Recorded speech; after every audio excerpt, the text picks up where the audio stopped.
The mind sees everything in terms of division.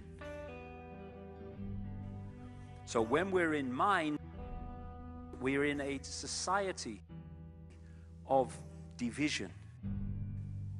When we are in the now consciousness, that sees everything as one, because that's what consciousness is. The infinite I. So who do we think we are? We think we're humans. We are consciousness. And to perceive reality and live our lives from those two perspectives brings a dramatic difference in the way we see ourselves and life. The quantum world, quantum mechanics, is really the play and display of information, the play and display of potentiality, waves of information, waves of potential electron. And it's important, the word potential. This isn't the world of electrons, it's the world of potential electrons. But when you have to ask the question, waves of what, really? What is the field that is waving? Is it the ocean? No, it's a universal ocean, an ocean of pure potentiality, an ocean of abstract potential existence. We call it the unified field, or superstring field. And that's what we're made of. So, as you said, the tighter physics have tried to grasp onto physical reality, to understand what it's really made of. What are the core building blocks of life, at the basis of it all? Life, the universe, slips through your fingers, and you come up with something that's increasingly abstract to come to the realm of pure abstraction.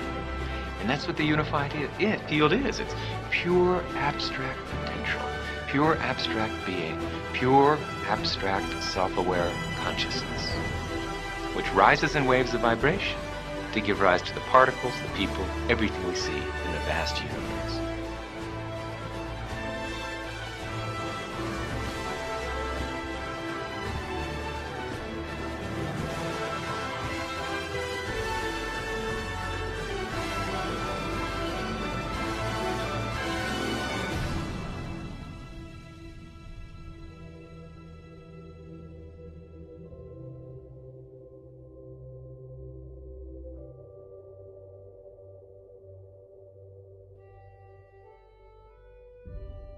I had a conversation with my dad recently. I'm trying to heal my dad right now. I'm trying to get him to take shrooms with me. I am. You don't know my dad, but you know your dad's. Dad, would you like to go eat these fungi that grow on cow turds with me? What happens when you take them? Well, your mind completely opens up to the true nature of our existence, which is that we are not bodies, that we are pure, loving spirit created by God, that God is love, and there is nothing but love, and love, being all-encompassing, has no opposite.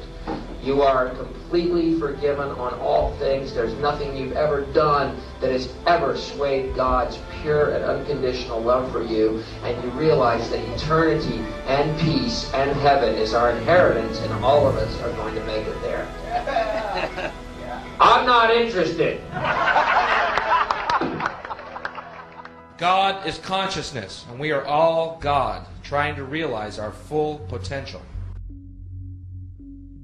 And when I'm talking about love, I'm not talking about I love you, saw you down the disco, darling, not that.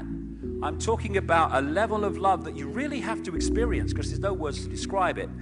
And when I was in that ayahuasca state, the opening line of this female voice was, the only thing you really need to know is infinite love is the only truth, everything else is illusion.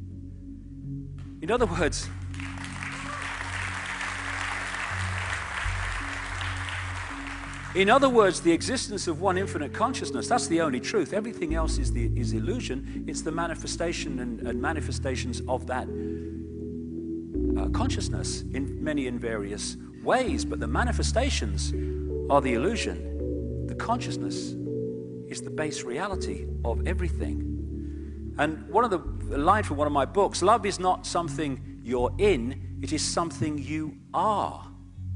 That's the difference. Pope John Paul II said the worst prison would be a closed heart.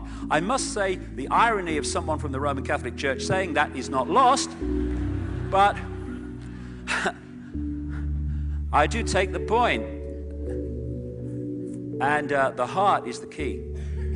The key to opening that auric field so consciousness and mind start to work together. And my God, what a different world we'd live in if we went from that state that we're in now. And so what we're looking at among billions of people are people entrapped in mind. And because of the way the mind perceives reality as everything is apart and not connected, and it sees things in complexity instead of the connection of everything, we are in a situation where we are a manipulator's party trick when we're in that state.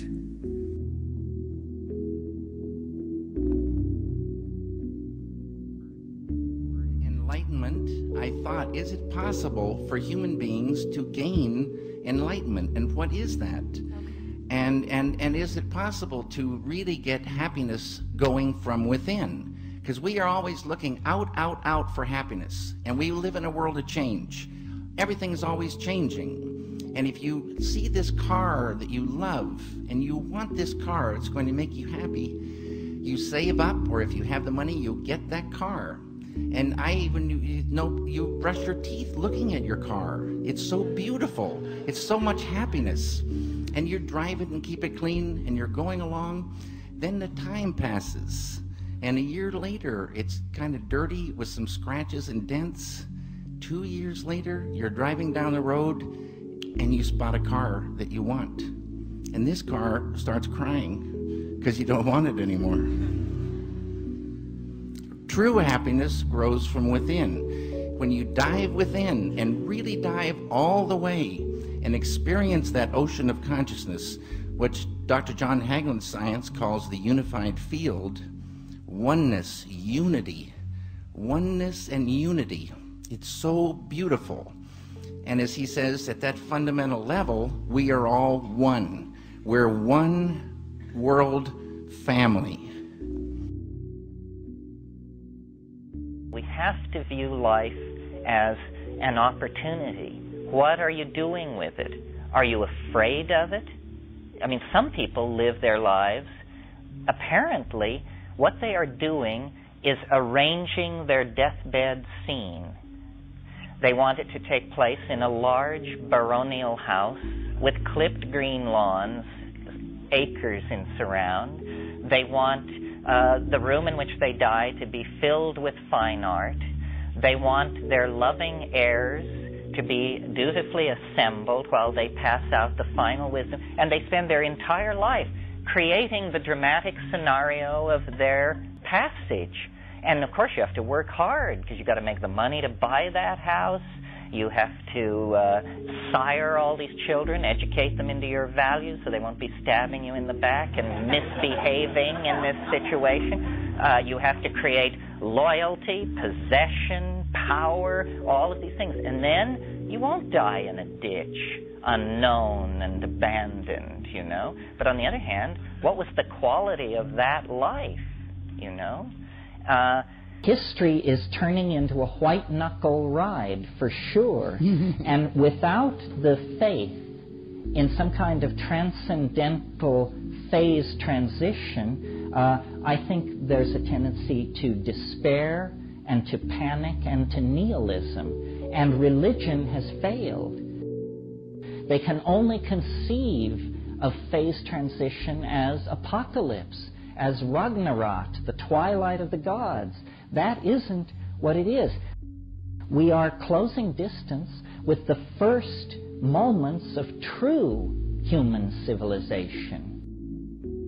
You know, when people actually do treat each other with respect, when there actually is a place made for the celebration of human differences, when we actually do feel the suffering of the people around us and respond to that.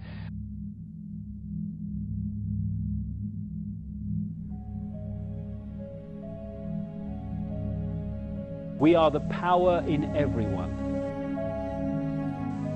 We are the dance of the moon and the sun. We are the hope that will never hide. We are the turning of the tide. If we can turn the tide within ourselves, from freedom or to freedom, from fear, then we turn that tide outwardly in the planet. And all it is, like everything else, is a choice. A choice between fear and love. That's all it is. We can choose to be frightened. We can choose to hate. It's a choice. Or we can choose not to fear. And we can choose to love. But I love you because you exist. I love you whatever. I love you without condition. And if we want to change the world, it has to start with self. Fear, anger, hatred, condemnation, dictating what other people should be, that's the world we've got. That's the prison. But paradise is waiting. It's a thought, an attitude away. That's all it is, a choice away. Love. If we love each other and love the world, our lives are fundamentally changed and the world is fundamentally changed. And we are the generations, strange as it may seem when you survey the world today, we are the generations, I passionately believe, who are going to love the world into the paradise it really should be and was always designed to be. Changing the world is not something in the future anymore. Oh, I hope it'll be better for the kids. It's here and now. We're going to see it happen. Another song, the chorus of which I'll finish with. Love can build a bridge between your heart and mine. Love can build a bridge. Don't you think it's time? More and more people across this planet are screaming yes to that question. And we are the generations who are going to love the world to a paradise. Thank you very much.